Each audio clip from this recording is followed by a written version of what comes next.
Hello, Dork Squad. I'm Jonathan Cormur, and you're listening to Dorktales Storytime. Enjoy this encore of one of our listener community's favorite episodes. We'd love to hear about your favorite episodes, too. Hang out until the end of the credits for ways to contact us, or look in the show notes. Jonincharacter presents Hidden Heroes of History! Stories that make you wonder, hey, how did I not know that? Featuring your historian-in-chief, Jonathan Cormur. And his trusty hedgehog sidekick, Reginald T. Hedgehog. Hey, listeners, a quick message before you hear the story of this incredible hero of history. This episode includes some discussion of slavery and systemic racism. For more resources on talking about these topics as a family, go to the show notes or episode webpage at Jonincharacter.com. Now, where is that hedgehog run off to?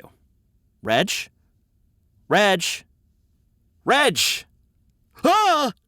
Ah! No need to yell, Jonathan. I'm right here. I swear you weren't there a second ago.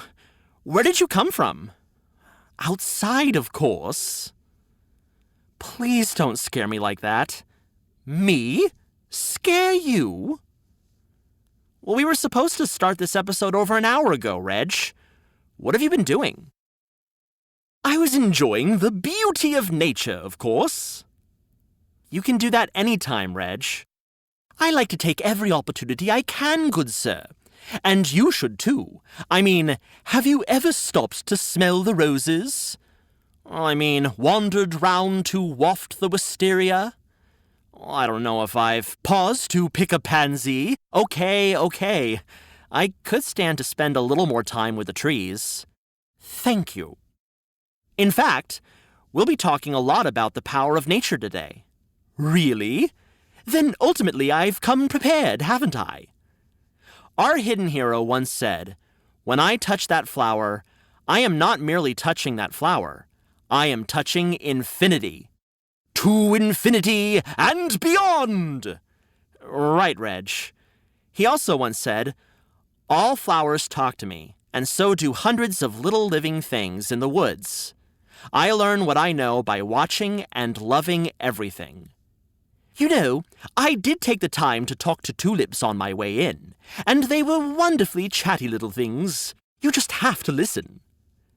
Well, you would have gotten along very well with our next hidden hero of history, Reg.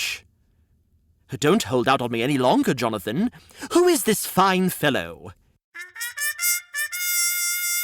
George Washington Carver. Mr. Carver was an American agricultural scientist, botanist, and inventor. Agriculture? You mean like the science and art of growing and caring for plants and livestock? That's right, Reg. I knew it! From peeking at your notes. Oh, excellent. I can't wait to hear the story. Because Mr. Carver was born into slavery, his exact date of birth is not known, though it is believed he was born in 1864 or 1865. Can you tell us more about slavery, Jonathan? I want to understand it better myself. Well, Reg, slavery is a system that legally allowed people to own, buy, and sell other individuals, as well as force them into doing labor. An enslaved person did not have their freedom and was often in danger of being killed. We are still learning from and confronting the consequences of slavery in our country, to this very day. What a terrible thing. It is, Reg. People who were forced into slavery received a lot of harsh treatment, were often separated from their families, and sometimes even kidnapped, which is what happened to Mr. Carver, his brother James, and his mother. Eventually, Mr. Carver lost both his parents while his family was enslaved. Because of this, when slavery was abolished, Mr. Carver and James had to stay with the family that enslaved them. This was also around the time that Mr. Carver learned how to create simple herbal medicines, which began to form his fascination with plants. Ah, so he loved plants from early on. Very much so. Young George became known as the plant doctor, because he was able to determine how to improve the health of gardens. A true genius. Mr. Carver was incredibly smart and had a thirst for knowledge. But another result of slavery and the racial injustice in our country was that even though he was free, schools and many other aspects of daily life were still very segregated. Segregation was forced separation, so African American children could not go to the same schools as white children. It also impacted other areas of life: stores, lunch counters, jobs, churches, parks, and more. Oh dear. Because of this, there was only one school he could access, 9 miles from where he was living, and he walked all the way there to attend classes, only to find that the school was closed for the night by the time he arrived. Oh, but don't worry, Reg. The next morning, Mr. Carver met a woman named Mariah Watkins, who rented him a room so he could stay and go to school. Ms. Watkins encouraged him to learn everything he could and then give back to the community. Very sound advice. I myself often take my superior skills and share them with the young hedgehog community. Why am I not surprised? I dare say it is important to pass on my wisdom to the youth. Why, just the other day, young Percival Prickleston of the Tree Stump Pricklestons came up to me and asked for a tutorial on, Reg, maybe you can tell me the story another time. Ah, right, yes. Carry on. This wasn't the last time Mr. Carver would face a challenge when pursuing his education. No. Mr. Carver impressed Highland Presbyterian College in Kansas with his application essay, and they granted him a full scholarship. But when he arrived at the school, he was turned away because he was a black man. The school should be ashamed. They should, Reg. And it's one of the many reasons why we continue fighting today, so that we build a future where no one is denied these human rights again. Indubitably. Over the next few years, Mr. Carver held a variety of jobs, working wherever he could in order to save up to pay tuition. Did he ever get the chance to go to college? It sounds like he really valued education. You would be right, Reg. He deeply valued it throughout his career. He saved his money and continued to search for his chance at college. I'm on pins and needles. Did he find a school? Indeed he did. In 1888, Mr. Carver was the first African-American student to attend Simpson College in Iowa.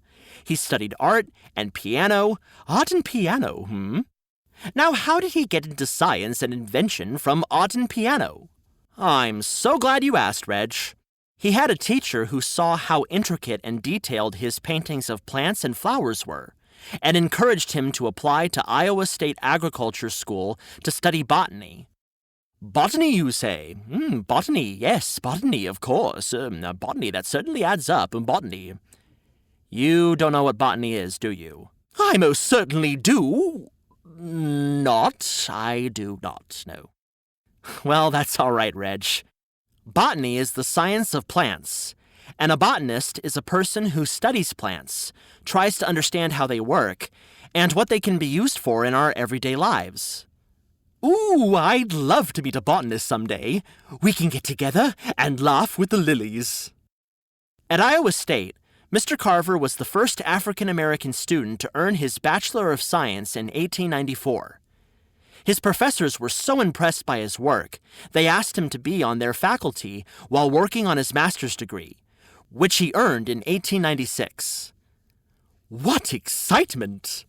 Oh, you haven't heard the most exciting parts. Wait until I tell you everything he did with his degrees. Tell me more, tell me more. Well, Mr. Carver worked as an assistant botanist at the Iowa State University Experiment Station. His research caught the attention of Booker T. Washington, head of the Tuskegee Institute in Alabama, one of the first African-American institutions. Mr. Washington was also an incredibly prominent author, educator, and advisor to various presidents of the United States. That's right, Reg. I peeked at your notes again. In 1896, Mr. Carver became head of the Agricultural and Dairy Department at Tuskegee, where he remained for the rest of his long career, a career he was truly passionate about. Long career, you say? He really must have accomplished some thrilling things. That's right. First of all, he was extremely interested in mycology, which is the study of fungi. Like mushrooms. Exactly. Mr. Carver even collected and studied many species of fungi, 2 of which were named after him. Wow, what a career! Studying plants and having his name live on in a few of the world's living things. Oh, I'm not done sharing his resume, Reg. We've only scratched the surface. Goodness! Well, carry on. His research was never just about science, but about the impact that it might have on people's lives, particularly African American people of the South and areas that relied on agriculture to survive. At the time, cotton was the main crop being grown in the South, but it destroyed the land after one harvest. So he taught many farmers how to grow soybeans, sweet potatoes, and other crops that helped enrich the soil and created hundreds of products. He popularized new crops by researching the many different ways they could be used in order to help farmers expand and succeed. Guess one crop that he is very well known for. Corn. Guess again. Lettuce. Again. Oh, just spill the beans. Well, it wasn't beans either. It was peanuts. Peanuts? Those delightful legumes? That's right. He is credited with discovering over 300 uses for the peanut, like flour, paste, insulation, paper, cheese, milk, coffee, soap, shaving cream, and skin lotion. Who knew? From 1915 to 1923, Mr. Carver also researched and experimented with new uses for sweet potatoes, soybeans, pecans, and other crops. He refined and created so much of what we still use today: bleach, paper, ink, plastic, the list goes on. What success! Another fun fact: have you heard of Henry Ford? An innovator in the automobile industry. That's right, Reg. He was one of the main guys producing cars in a time before cars were as popular as they are now. Mr. Carver and Mr. Ford were friends. They both shared an interest in the uses of crops, like peanuts and soybeans, to make plastics, paint, fuel, and other products. Mr. Ford even wanted to hire Mr. Carver to work with him full-time, but Mr. Carver declined. Who knew? During World War II, the pair developed a soybean alternative to rubber to help with limited supplies. After weeks of experiments, Mr. Carver and Mr. Ford produced a successful replacement using a plant called goldenrod. Well, that's certainly enough for one person to accomplish in a lifetime. But Mr. Carver accomplished so much more than I've even shared here.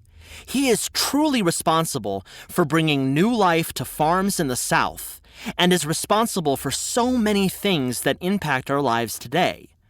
A person who has done more than we can fit into this one short episode. It's true, Reg. Like so many of our hidden heroes, there are lots of incredible stories and accomplishments that make up his life. He spent much of his later years sharing his deep knowledge as a botanist and encouraging the importance of education for all. As a creature that is smaller in stature, I truly love how passionate he seems about some of the world's smaller things. And the bigger things, too. He used his celebrity to speak on racial injustice and the importance of racial harmony. His work and words truly made the world a better place. Working towards a future where no one is turned away from getting an education or work based on their race. Exactly. And he certainly left a legacy for all young scientists and farmers who have followed in his footsteps. I say, that was truly delightful, Jonathan. Yet again. And I can think of only one way to celebrate. A party with the petunias? Now that's the spirit. Hidden Heroes of History is a Jonincharacter production. This story was written by Molly Murphy and performed by Jonathan Cormur. Sound recording and production by Jermaine Hamilton at Hamilton Sound Studios. Reach out to us on Instagram or email us at dorktalestorytime@gmail.com. Find links in the show notes or go to dorktalestorytime.com. Now, go be the hero of your own story, and we'll see you next Once Upon a Time.